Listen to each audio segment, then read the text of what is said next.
word of the Lord came to him, saying, Arise, go to Zarephath, which belongs to Zidon, and dwell there. See, I've commanded a widow there to provide for you. And so he arose and went to Zarephath, and when he came to the gate of the city, indeed a widow was there gathering sticks. And he called to her and said, Please bring me a little water in a cup that I may drink. And as she was going to get it, he called to her and said, Please, bring me a morsel of bread in your hand. And so she said, As the Lord your God lives, I do not have bread, only a handful of flour in a bin, and a little oil in a jar. And see, I'm gathering a couple of sticks that I may go in and prepare it for myself and my son, that we may eat it and die. Elijah said to her, Do not fear. Go and do as you have said, but make me a small cake from it first, and bring it to me, and afterward make some for yourself and your son. Thus says the Lord.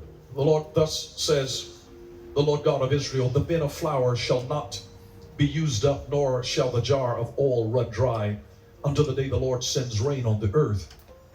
And so she went away and did according to the word of Elijah. And she and he and her household ate for many days. The bin of flour was not used up, nor did the jar of oil run dry, according to the word of the Lord, which he spoke by Elijah. I want to talk simply today from the subject, you get what you prepare for. You get what you prepare for. You get what you prepare for.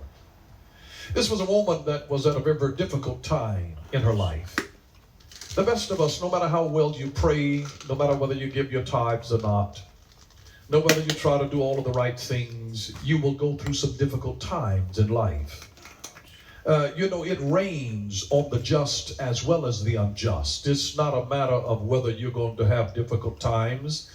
Difficult times are a part of life. Some days are cloudy, some days are filled with storms, but the storms bring the rain that force the harvest to come into manifestation. So this woman was in a difficult season in her life.